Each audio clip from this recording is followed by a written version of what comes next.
여러분, 사무엘 상과 하편은 사사기의 연속입니다. 사사 시대가 계속하여 진행되는 가운데 마지막 사서로서 사무엘이 이제는 왕정 체제로 전환시키는 격변기에 관한 시대의 어떤 시점의 역사서라고 우리는 말할 수가 있겠습니다. 그런데 우리가 좀 더 이게 넓고 좀 더 권원적인 그런 관점에서 사무엘 상과 하편을 바라보게 된다고 한다면, 여러분, 사사체제도 중요하지 않습니다. 왕정체제도 뭐 사사체제보다 더 좋고 더 낫고 중요하지 않습니다. 왜 중요하지 않습니까? 가장 권원적인 하나의 어떤 중심 가운데 흐르고 있는 맥락, 하나님께서 계속 이 말씀을 이어가고 계시는 그 어떤 마음의 뜻을 우리가 살펴보자면, 출애굽서부터 광야를 지나서 이제는 가나안 땅, 약속의 땅, 그 땅 안에 백성들을 들이시게 된 거 아니겠습니까? 그런데 그 땅 안에서 지금 살고 있는 거예요. 그 살고 있는 과정 속에 사사시대를 맞이했고, 그 땅 가운데 살고 있는 가운데 이제는 사사시대를 끝내고 왕정체제로 변화되고 있는 것을 보게 될 뿐인 것이죠.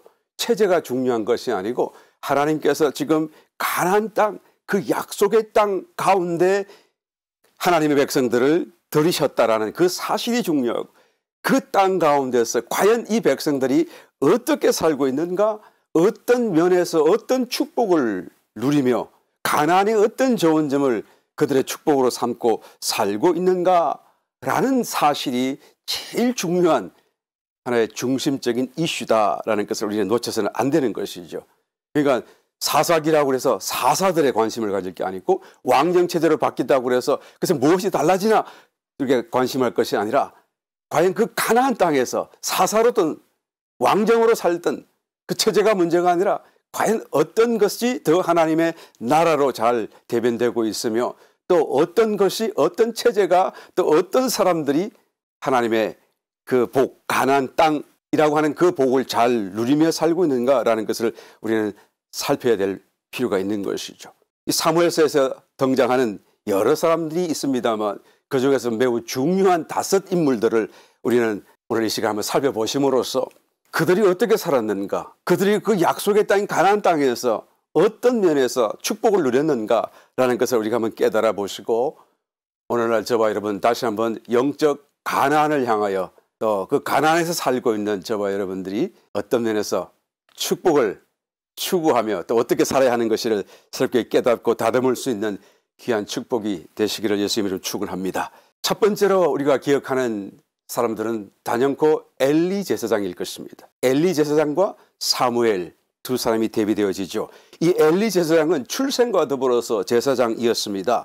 그것도 아론의 후손이죠. 그러니까 매우 높은 어떤 직책, 직위, 이스라엘 나라 가운데서도 굉장히 탑 클래스에 해당될 수 있는 지위를 태어나면서부터 받게 된 행운아 같은 사람이죠. 이 하나님에 의해서 가나안 땅에 들어와 살기도 하게 되었고, 그 가나안 땅의 모든 좋은 것을 누릴 뿐만 아니라 가장 높은 부분까지도 누릴 수 있도록 선택된 사람이었습니다.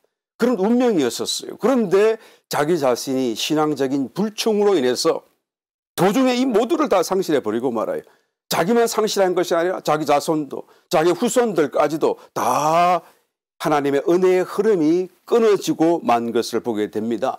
사무엘서 우리 22장 그 내용에 잘 나타나고 있듯이, 놉성읍에서 사울이 놉성읍에 속한 모든 제사장들을 다 그 흰 세마포 옷을 입은 그대로, 에봇을 입은 그대로 그 위에 피를 흘리도록 살해하는 장면이 나타나지 않아요? 이 사람들 모두가 다 엘리 제사장의 후손들이에요.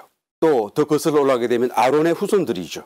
그런데 그 사이에서 후사일생으로 살아남게 된 한 제사장이 있죠. 아비아달이라고 하는 제사장입니다. 그 놉성읍의 대학살 사건 속에서 간신히 목숨을 부지하고 멀리 도망와서 다윗에게로 왔던 남아있는 마지막 한 제사장 아비아달.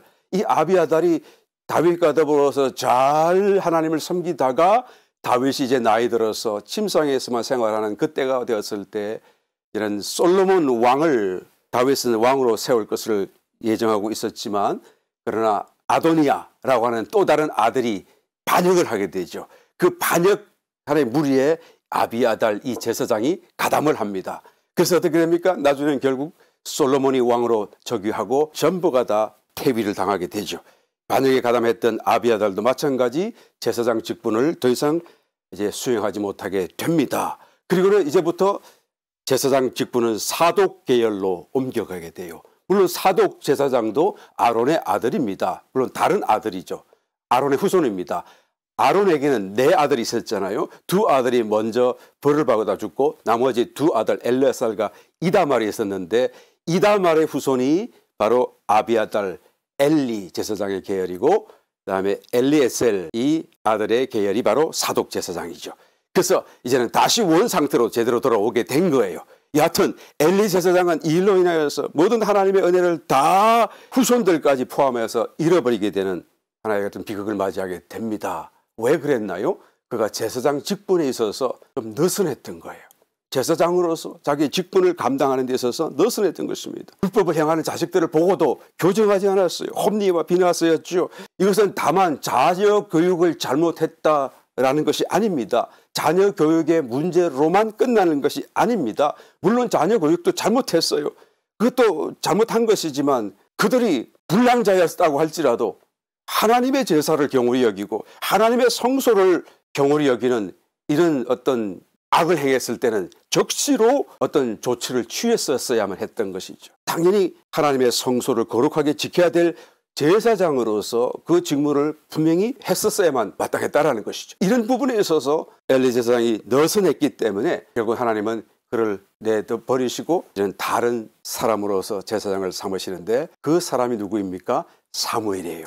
이 사무엘은 아론의 후손이 아닙니다. 혈통적으로는 제사장이 될 수 없는 사람이에요. 그런데 나실인으로서 하나님께 자기 자신을 태어나면서부터 드렸기 때문에 그는 다른 어떤 하나의 하나님의 구출 방법으로서 이 사무엘을 제사장으로 만드시게 되는 것을 보게 됩니다. 이 사무엘은 출생 때부터 바로 근접해서 엘리 제사장과 살고 모든 것을 지켜보지 않았었습니까? 그러니까 생생히 어떻게 몰락해 가는지 왜 몰락했는지 이 사건을 잘 보고 알게 된 거예요. 그래서 이 모든 엘리 제사장의 가문의 그 행실이 자기에게는 평생토록 잊을 수 없는 교훈이 되었고 반면 교사가 되어져서 나는 절대 저런 삶을 살게 아니라 작정할 수 있도록 만들어 주었던 것 같습니다.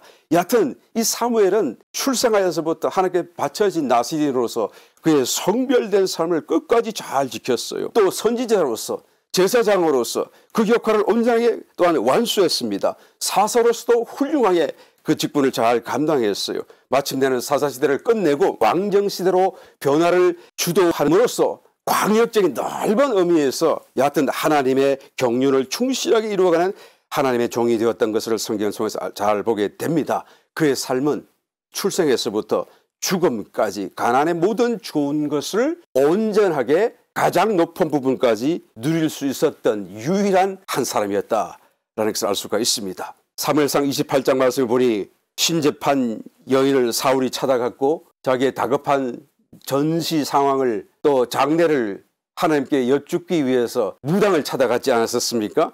그때 음부에서 사무엘의 영이 끌어올려졌다라는 말씀이 기록되어져 있습니다. 사무엘상 28장 15절 사무엘이 사울에게 이르되 내가 어찌하여 나를 불러올려서 나로 분욕케 하느냐. 이 분욕케 한다 그 말은 나를 괴롭히고 어지럽히고 쉬지 못하게 만든다 그런 말씀 아니겠습니까? 그러니까 그러면 사무엘 선지자는 죽은 뒤에는 제대로 쉬지 못했네요. 그런 뜻입니까? 아닙니다. 여러분 사무엘은 평생 하나님 안에서 안식했고 가난의 모든 좋은 것을 누렸고 죽은 뒤에도 안식을 놓치지 않았었습니다. 이 무당이 본 그 영은 사무엘이 아닙니다. 여러분 그럴 수가 없어요. 우리가 성경 전체적인 그런 맥락 속에서 도무지 이것은 사무엘이 아닐 수밖에 없다라고 단정 지을 수 있는 것은 여러분 죽은 자들은 엄부로 다 내려가지 않아요. 내려간 뒤에는 하나님이 정하신 그 날 심판의 날까지 여러분 기다리는 대기 장소로서 거기 있어야만 되는 것입니다. 일단 그곳에 들어가게 되면 아무도 나올 수가 없어요. 하나님의 어떤 경륜 안에서 통치 아래서 이것을 다 막아둔 하나의 어떤 경계 안에 들어가게 되는 것입니다. 성도는 음부의 상층인 낙원에서 안식을 누리게 되는 것이고 불신자는 음부의 하층인 지옥에서 불타는 고통과 함께 하나님의 영원하신 심판을 기다리게 되게 되는 것입니다. 만약 하나님이 필요하셔서 불러내시겠다고 한다면 불러내시겠지만은 그러나 하나님이 그러실 필요가 없었습니다. 사울은 하나님을 반역했고 또 하나님은 사울을 버리셨고 떠나셨습니다. 이제는 사울에게 하실 말씀도 없어요.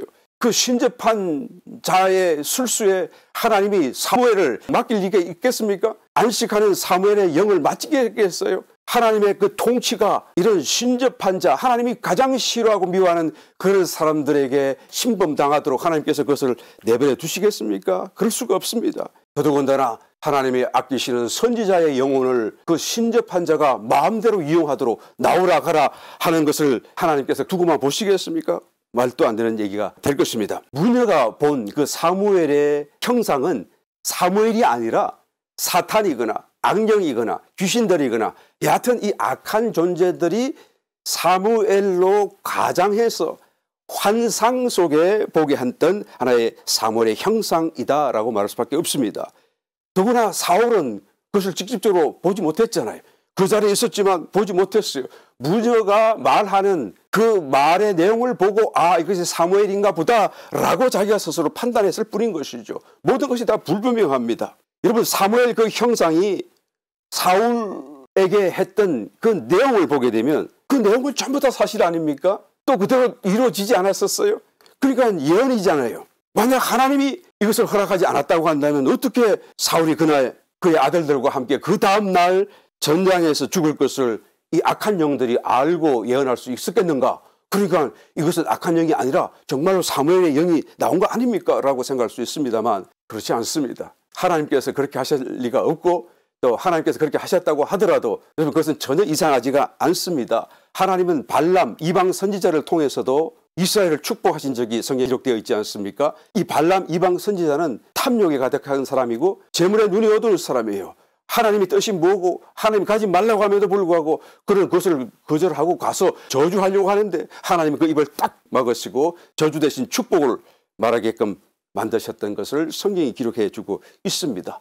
그 사탄도 악령도 귀신도 하나님이 원하시고 필요하시면 언제든지 그것을 부리실 수가 있는 것입니다. 사울 왕에게 있었던 하나님의 영이 떠나가시고 대신 악신이 그에게 들었다라고 성경이 기록하고 있는데 그 악신이 하나님께서 부리시는 악신이라고 성경은 분명히 기록하고 있습니다. 그러므로 하나님은 여러분 지금 사단과 싸움을 싸우는 게 아닙니다. 사단을 하나님께서는 도구로 사용하실 뿐이죠. 하나님과 사단의 1대1 양자구도로 지금 싸우는 싸움이 아니라는 것을 알아야 돼요. 하나님은 우리의 하나님이시기도 하지만 사단의 하나님이시기도 하고요. 모든 불신자의 하나님이고 모든 우주 만물의 피조물들의 하나님이신 것을 우리는 알아야 되는 것이죠. 그러므로 하나님은 선한 영도 쓰시지만 악한 영도 필요하시면 얼마든지 쓸 수가 있다는 것을 우리가 생각할 때 여기서 하나님이 그렇게 하셨다고 한다면 얼마든지 일어날 수 있는 일이다. 그러나 정말 하나님이 그렇게 하셨는지 아니면 악한 영이 거짓말로 한 것인데 그것이 그렇게 들어맞는 것인지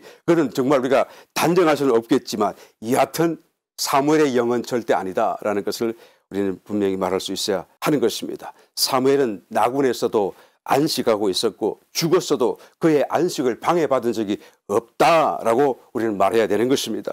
사무엘은 출생에서부터 나시딘으로서 그의 삶과 죽음 이후까지도 하나님 안에서 안식하며 가나안의 온전한 복을 온전하게 누린 자의 예표가 되는 것입니다. 예레미야서 15장 1절 말씀을 보게 되면 여호와께서 내게 이르시되 모세와 사무엘이 내 앞에 섰다 할지라도 내 마음은 이 백성을 향할 수 없나니 그들을 내 앞에서 쫓아내치라. 하나님께서 지금 분노하셔서 이스라엘 백성들을 심판하실 때가 왔는데 그런데 모세가 오고 사무엘이 와도 나는 내 이 의지를 굽히지 않겠다라고 말씀하지 않아요. 그러니까 지금 모세와 사무엘을 하나님은 같이 세우시는 것을 보게 되죠. 또 시편 99편 5절 6절 말씀을 보게 되면 너희는 여호와 우리 하나님을 높여 그 발등상 앞에서 경배할지어다. 그는 거룩하시도다. 그 제사장 중에는 모세와 아론이요 그 이름을 부르는 자 중에는 사무엘이라. 저희가 여호와께 간구하며 응답하셨도다. 모세와 아론과 또 사무엘을 같이, 사무엘은 지금 제사장이 아니잖아요. 여기서는요. 그럼에도 불구하고 같이 하나님께서는 그들을 동일한 하나의 어떤 반열에 세우시고 생각하신다라는 것을 보게 되는 것을 우리에게 나타내는 것을 우리가 아는 것입니다. 사무엘의 그 외형적인 업적이라든가 또는 공로가 우리가 비교적 모세와 같은 위대한 하나님의 종과 비교했을 때 비교적 뭐 크지 않게 보이지 않겠습니까? 뭐가 특별하게 사무엘 하게 되면 생각나는 어떤 큰 기적과 사건들이 없다라고 할 정도로 모세와 비교했을 적에는 그렇게 큰 외적인 공로가 없게 보임에도 불구하고 하나님은 우리의 생각과는 달리 모세처럼 사무엘을 생각하시는 거예요. 모세와 같이 사무엘을 높이시는 것을 보게 되는 것입니다. 그만큼 영적인 의미 속에서 이 사무엘은 정말 중대하고 위대하다라는 것을 우리는 깨달아야 돼요. 왜 이렇게 중대합니까? 왜 이렇게 위대하게 하나님께서 그를 보시는 것입니까? 사무엘이 한 일이 무언데요? 사무엘이 한 일이라고 하는 것은 그 하나님의 약속의 땅 안에 들어가서 정말 자기에게 맡긴 직분과 사명을 따라 충실히 감당하면서 좌로도 우로도 휴치지 아니하고 그 안에서 하나님 안에서 안식하며 하나님과 동행하며 하나님과 함께 살며 하나님을 누리는 가나안 땅 좋은 땅이신 하나님을 누리는 그 놀라운 자리에 있었다라는 것이죠. 여러분 가나안을 누린다라는 그 의미가 얼마나 중요한지 몰라요. 누리니까 나만 좋은 것이고 나에게만 축복이다라고 생각할지 모르겠습니다만 이것이 영적인 의미 속에서 하나님이 또 얼마나 기뻐하시고 높이 보시는지요. 우리가 그리스도를 누린다라는 것은 무엇을 의미하죠? 결국 그리스도로 자꾸 충만해져 간다는 거 아니겠어요? 그리스도로 누리면 누릴수록 그리스도로 충만해지게 되고 그리스도로 충만해지게 되게 되면 그것은 점점점 하나님스러워지는 거예요.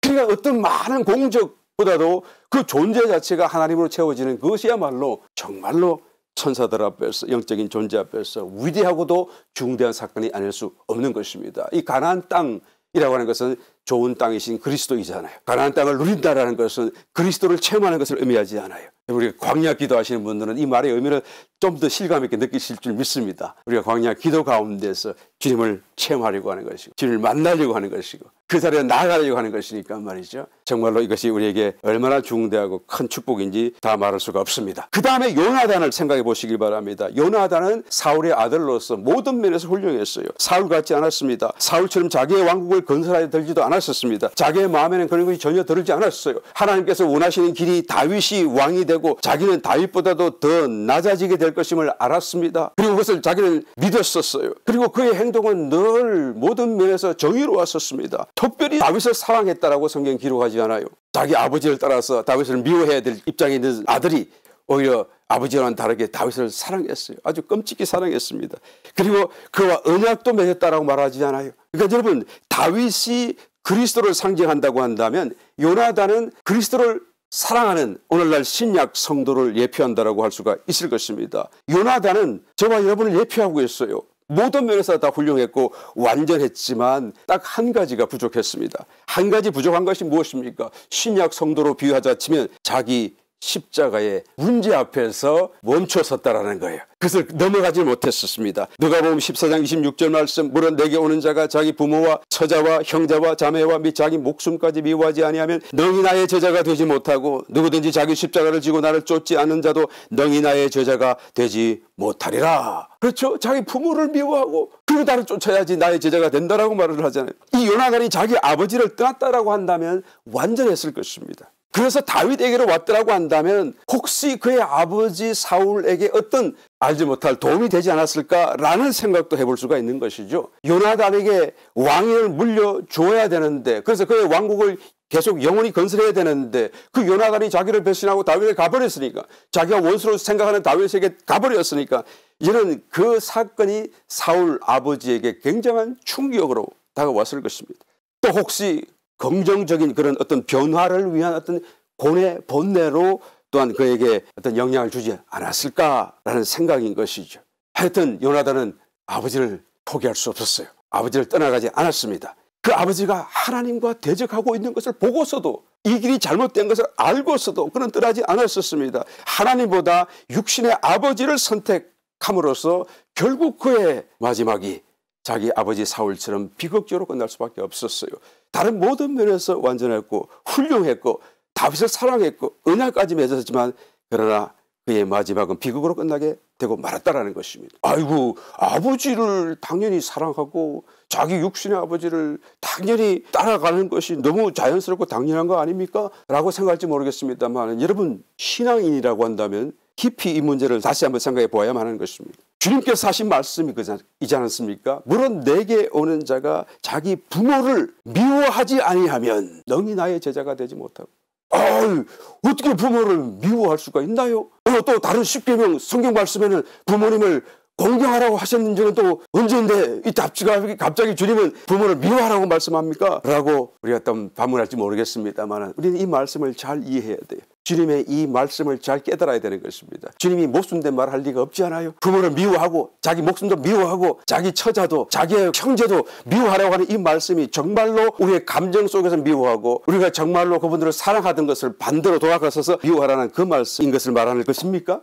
여러분 그럴 수는 없어요. 주님이 하시는 그 미워하라고 하는 그 말씀은 다른 것입니다. 사실은 우리가 부모를 공경하고 부모를 사랑하고 자식을 사랑하고 사랑한다고 생각하고 있을지라도 사실은 그 사랑이 진정한 사랑은 아니에요. 우리는 스스로 사랑한다라고 착각하며 살 뿐인 것이죠. 사실은 진정한 사랑이 아닙니다. 왜 진정한 사랑이 아닙니까? 그것은 죄가 들어와 있기 때문에요. 우리 속에 우리가 알지 못하는 사이에 그것이 왜곡되어 있고 털려져 있고 그래서 정말로 내가 문제가 없을 때는 사랑하는 것 같이 보일지라도 정말 어려움이 다가오고 부모로 인하여서 어떤 문제가 생긴다고 한다면 그때는 부모고 뭐고 없이 다 여러분 그 고려시대 고려장이 왜 생겼나요? 왜 자기 부모들을 내다가 산골에 버리나요?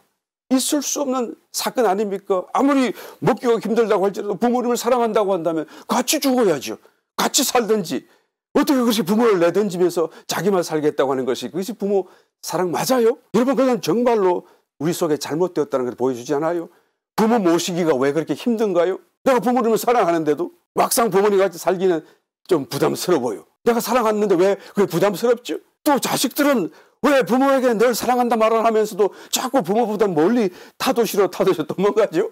여러분 그 속의 사랑이 진정한 사랑이 아니기 때문에 그래요. 죄성으로 그것이 왜곡되어지고 틀어져 있기 때문에 그런 것입니다. 이 육적인 사랑, 육적인 감정에서 우리가 나오지 아니하게 되면 진정한 사랑을 우리가 체험할 수 없고 진정한 사랑이신 주님을 따라갈 수 없다라는 말씀을 하시는 것입니다. 그러므로 부모를 미워하라는 것이 아니라 부모를 거짓 사랑하는 그 사랑의 감정을 너희가 떨쳐버리라 그 말이에요. 너희가 사랑한다고 하는 그 감정이 너희의 미움의 대상이 되어야 한다. 그래서 거기서 나와야 너희가 나를 따를 수 있고 너의 감정, 사상, 지식 모든 지성에서 나와야 그것을 초월하시는 주님을 따라갈 수 있다라고 말씀하는 것을 우리는 깨달아야 될 줄 믿습니다. 여하튼 요나단은 이런 면에서 자기 십자가를 넘어서지 못하고 그 앞에서 멈춰서 버린 어떤 신약 성도의 어떤 모습을 예표하고 있다. 어떤 면에서 참 안타깝다라는 생각을 가질 수밖에 없습니다. 그 다음에 사울은 어떻습니까? 아주 심각합니다. 하나님께로부터 기름 부음을 받고 이스라엘 왕이 되었지만 하나님의 뜻을 따라 하나님의 왕국을 건설하는 것은 전혀 관심이 없고 오로지 자신의 개인적인 왕국, 자기가 자손에게 이 왕권을 물려줄 생각만 골똘히 가졌던 사람인 것이죠. 그의 헛된 야망이잖아요. 그리고 자기 원수에게는 덜끝는 질투를 보였잖아요. 다윗에게요. 이런 모든 것들이 그 속에 조금이나마 남아있었던 하나님에 대한 여호와 신앙에 대한 그런 어떤 예의와 자기 자신의 신앙마저도 무색해 만들어버렸다는 것을 우리는 이 사울의 기사를 통해서 잘 깨달아 볼 수가 있습니다. 사무엘상 15장 22절 사무엘이 가로되 여호와께서 번제와 다른 제사를 그 목소리 순종하는 것을 좋아하심같이 좋아하시겠나이까? 순종이 제사보다 낫고 듣는 것이 수양의 기름보다 나으니 이는 거역하는 것은 사술의 제와 같고 완고한 것은 사신 우상에게 절하는 제와 같음이라. 왕이 여호와의 말씀을 버렸으므로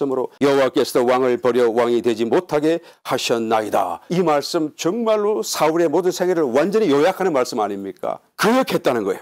이 거역이라는 것은 무슨 뜻입니까? 하나님 말씀을 듣고도 불순종한 거예요.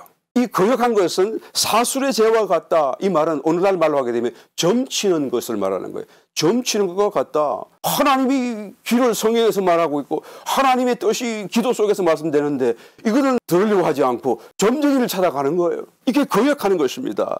그 다음에 완고함이라고 하죠. 완고함. 너의 완고한 것은 사신 우상에게 절하는 죄와 같다. 이 완고하다라는 것은 오만하고 뻔뻔스럽다는 뜻이에요.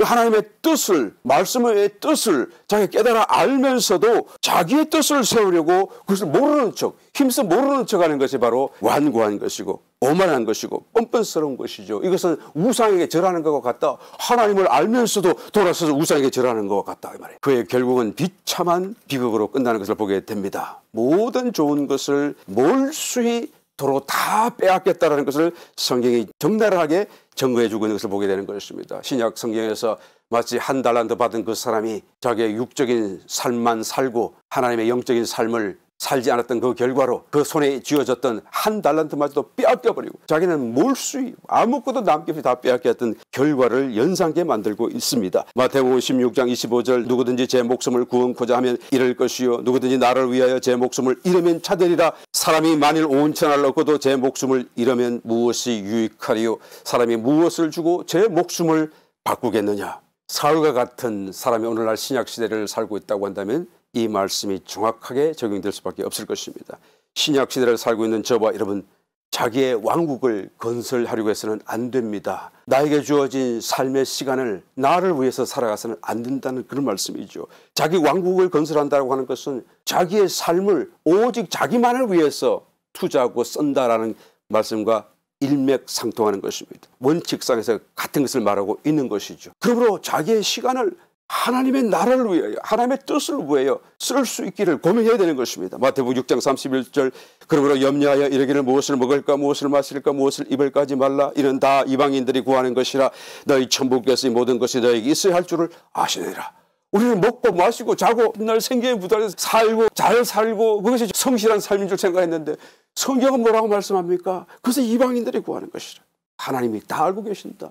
왜 그러면 나에게 이것을 주지 않습니까? 그 다음 말씀을 읽어봐야 돼요. 너희는 먼저 그의 나라와 그의 의를 구하라. 그리하면 이 모든 것을 너에게 더하시리라. 그렇죠. 우리의 삶이 하나님의 나라를 구하지 않고 있고 우리의 시간이 하나님의 의를 추구하지 않고 있기 때문에 하나님은 더하실 수가 없는 거예요.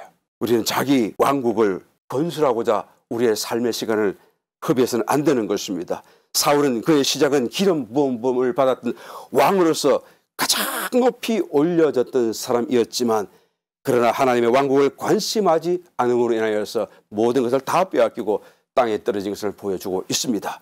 다윗은 어떤 사람입니까? 다윗은 사울과는 정반대의 삶을 살았었습니다. 사무엘상 18장 6절로 이하의 말씀 무리가 돌아올 때 곧 다윗이 블레셋 사람을 죽이고 돌아올 때에 여인들이 이스라엘 모든 성에서 나와서 노래하며 춤추며 소고와 경세를 가지고 왕 사울을 환영하는데 여인들이 뛰놀며 창화하며 가로되 사울의 죽인 자는 천천히요 다윗은 만만이로다 한지라. 사울이 이 말을 불쾌하여 심히 노하여 가로되 다윗에게는 만만을 돌리고 내게는 천천만 돌리니 그에 더 얻을 것이 나라밖에 무엇이냐 하고 사울은 몹시 이 말을 들었을 때 불쾌하게 생각했습니다. 왜 불쾌하다고 생각이 들었을까요? 그가 교만하기 때문에 그런 거예요. 이 불쾌하게 느낀다는 것은 교만함의 다른 모습이에요. 그가 교만하기 때문에 그런 것입니다. 그러나 다윗은 겸손했죠. 자고하지 않았었습니다. 이런 말을 듣고도 와, 막 어깨를 어슬거리지 않았어요. 왜 그렇습니까? 다윗은 사울처럼 자신의 왕국을 건설하려고 하는 생각이 전혀 없었기 때문에, 관심이 없었기 때문에, 그럴 필요도 없고 이 승리는 하나님의 나라의 승리고 하나님이 승리하신 것이고 자기는 거기에 도구로 사용되었다는 그런 생각밖에 없기 때문에 이 일에 그냥 기뻐할 뿐이죠. 뭐 어깨를 어쓱하면서 교만하지는 않았다는 것을 보게 되는 것입니다. 그럼에도 불구하고 이 일이 있은 이후로 사울에 의해서 시기와 질투를 당하고 7년 반 정도 계속 가야 피난하고 떠돌이 생활을 하게 되지 않아요? 정말 힘든 기간을 살게 됩니다. 시험 기간이었었습니다. 그가 너무 이것이 힘들 것 같아서 아예 유대 땅을 떠나서 이제 원수국가인 블레셋으로 갔다가 거기서 안 받아주니까 모압 땅으로 갔다가 그리고 이방 땅으로 지금 천황 없이 돌아다니는데 그럴 때 하나님의 선지자 갓이 찾아와서 하나님의 말씀을 대언합니까? 다윗이요 그대는 이방 땅에 있지 말고 유대 땅으로 돌아와 살라 라고 말하고 떠나가요. 그 유대 땅에 들어오게 되면 그러면 하나님이 책임져 주시겠다는 뜻인가요? 와서 보니까 오히려 블레셋 땅에 들어간 것보다 더 위험하고 더 괴롭고 늘 순간순간 정말 생사를 오가는 그런 어떤 순간순간을 살아가는 것을 보게 되는 것입니다. 절박한 그런 상황만 기다리고 있었을 뿐이지 이방 국가들과 비교하여 안전하거나 더 좋을 것이 조금도 없었다는 것을 성경에서 찾아볼 수가 있는 것이죠. 그런데 왜 하나님은 다윗에게 유대 땅으로 돌아오라고 말씀하셨을까요? 시험하기 위해서. 들어와 있어야죠. 그 안에 있어야죠. 그래서 그 시험이 되는 거 아니겠습니까? 그러니까 하나님께서 들어오라. 시험하면 들어오라는 것이. 여러분 하나님께서 시험하시는 때에는 피해서는 안 돼요. 자꾸 괴롭다고 너무 나는 자기 자신을 끌어안고 안전하고 편안하고 이런 어림이 없는 곳으로 내 마음을 숨겨서는 안 됩니다. 너무 어리석은 행동이에요. 정면으로 돌파해야 돼요. 믿음으로 겸손하고. 그래서 어떻게 해야 되죠? 통과해야 돼요. 그 시험을 통과해야 돼요. 통과하지 않으면 어떻게 되나요? 거기서 스탑. 자기의 모든 좋은 것은 거기서 스탑이에요. 그래서 통과하게 되면 하나님이 합격하는 그 순간 자기에게 주실 더 높은 차원의 축복들을 미리 준비하고 계시잖아요. 그걸 주시려고 시험하시는 것이고, 시험을 통해서 연단하시고, 연단한 뒤에는 이런 하나님께서는 축복을 쏟아주시는 것을 보게 되는 것입니다. 다윗은 여러분 하나님의 시험에 모든 면에서 온전하고 완전하게 통과를 했습니다. 그리고는 거미한양하게 되지 않아요. 다윗이 보여준 그 사울에 대한 자세는 참으로 온전했고 훌륭했습니다. 두 번이나 스스로 그를 죽일 수 있는 절호의 기회를 주었음에도 불구하고 그는 하나님의 기름 부으심을 받은 사람을 자기 손을 들어 칠 수가 없다. 그것을 하나님 앞에서, 사람 앞에서 고백하고 증거하고 보여주었습니다. 그래서 나중에 사울 이후에 자기가 이제는 이어받아서 다스리게 될 이스라엘 왕국이 하나님의 왕국으로서, 하나님이 진정한 왕으로서 이 나라를 통치하신다는 그 통치 하나의 어떤 질서를 세우는 기틀이 되었던 것을 우리가 보게 되죠. 하나님을 높이시고, 하나님의 권위를 높이시고, 하나님의 기름 부으심 받은 자, 하나님의 손이 있는 자, 하나님의 말씀이 있는 자, 이런 자에게 손을 댈 수 없다라고 하는, 그래서 하나님을 생각하게 만드는 이런 기틀에 이 바로 이 사건들을 통해서 오히려 세워지게 된 것을 보게 됩니다. 그뿐만이 아니죠. 그의 속으로도 정말로 하나님을 경외했던 것을 볼 수가 있어요. 자기에게는 너무 부당했고 몹시 미워해야 될 그런 원수였음에도 불구하고 사울을 하나님께서 이스라엘의 왕으로 세우셨다는 그 사실에 깊이 그를 존중했고 존경했고 심지어 사랑했던 것을 보여줍니다. 우리 오늘 봉독했던 본문 말씀에 사울이 죽어요. 아들도 죽어요. 한날에 다 죽었습니다. 그 죽고 난 뒤에 그 소식을 전해드는 다윗이 사무엘 하에 들어가서 보게 되면 비통하여서 애간을 지어서 노래를 합니다. 그리고 온 이스라엘 사람들에게 이 노래를 가르치고 부르게 하라 라고 말을 하죠. 그 애간을 한번 읽어보시기 바랍니다. 그 속에 나타나는 다윗의 마음은요, 정말로 사울을 존중했어요. 정말로 사울을 심지어는 사랑했었어요. 요나단은 말할 것도 없고요. 어떻게 이럴 수가 있지 할 정도로 그 내용을 읽어보게 되면 깜짝 놀랄 수밖에 없습니다. 이것은 사울에 대한 사랑이기 이전에 하나님에 대한 어떤 인식, 또 믿음, 하나님이 모든 것을 다 주재하신다고 하는 통치권에 대한 그런 분명한 의식이 다윗에게서는 매우 분명했기 때문이 아닌가 저는 생각해 보는 것입니다. 그러므로 이 모든 것이 다 하나님의 손에 있기 때문에 원수도 하나님의 사랑이요, 문제도 하나님의 축복이요, 시련도 하나님이 주시는 은혜의 또 다른 기회다라고 생각할 수 있었다라고 저는 생각하는 것입니다. 그렇다고 해서 여러분 다윗이 모든 일에 다 완전했고 잘한 것은 아니었었습니다. 큰 일에는 완전했지만 오히려 작은 일에는 불완전하기도 했었어요. 어떤 일이었습니까? 25장에 가서 보게 되면 나발 사건이 있죠. 나발, 이름이 좀 이상합니다만 나발이라고 하는 사람이 큰 부자였었어요. 광야에서 이제는 도망 다닐 때에 다윗이 그에 따르는 청년들과 함께 그 나발의 양떼를 잠시 보호해주고 종들을 지켜준 적이 있었습니다. 그래서 그 근처에 왔을 때 자기가 지금 필요한 것을 좀 도움을 요청한 적이 있었죠. 자기를 겸손하게 낮추고 하나님께서 자기를 왕으로 기름 부었다는 것을 그도 알고 있을 텐데도 불구하고 자기를 당신의 아들이라고까지 자기를 낮추면서까지 정말 겸손을 다해서 예의를 다 갖추어서 나를 좀 도와달라. 그렇게 사람을 보냈더니 면박을 주고 멸시를 하고 오히려 모멸감을 안겨다주는 그 사건을 접해들고 다윗이 견딜 수가 없어요. 대노해가지고 칼을 차고 죽이려 막 가는데, 그런데 그 앞에 이 나발의 지혜로운 아내였던 아비가일이 먼저 나와가지고 땅에 엎드려 절을 하면서 진정하시라고 그러고 다윗의 마음을 잘 다독거려 줘가지고 이 사태가 벌어지지 않게 합니다. 그럴 때 이 아비가일 지혜로운 여인이 했던 그 변 속에 읽어보게 되면 어떤 말이 있습니까? 만약에 당신이 칼을 들어 이 어리석은 나발을 쳐서 죽인다고 한다면 그는 쉽게 죽겠지만, 그러나 그 나발의 무죄한 피가 당신의 양심과 당신의 나라, 당신의 그 모든 남은 생에 계속하여 큰 자책감으로 남게 될 것입니다. 안에 오점으로 남게 될 것입니다.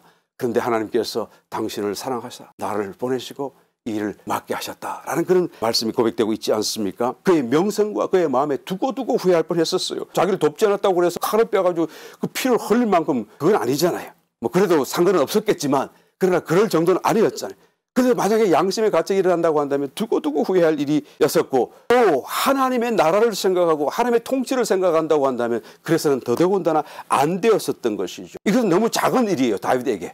그냥 가서 치면 치는 것이죠. 그런데 그 작은 일에 너무 분노했고 오히려 큰 일에는 잘 참았고 견디던 다윗조차도 이때는 큰 실수를 할 뻔했던 것을 하나님의 은혜로 이 아비가일을 통하여 또한 면하게 해준 것을 보게 됩니다. 여하튼 여러분, 이것도 우리의 깊은 하나의 영적 교훈으로 우리는 인상을 받아야 됩니다. 우리가 크고 명분이 뚜렷하고 분명한 일에는 우리가 모두가 몸을 던지고 그 있는 것도 다 내놓고 달겨들고 열심으로 하는 사람조차도 어떤 때는 보게 되면 작은 일이고 명분이 분명하지 않고 그렇게 보이는 일들에는 팔짱 끼고 별로 이렇게 심지어 인색하기까지 하는 모습을 보일 때가 종종 있지 않아요. 그런 사람들은 하나님의 일이라는 그 개념을 다시 한번 생각해 보아야 되죠.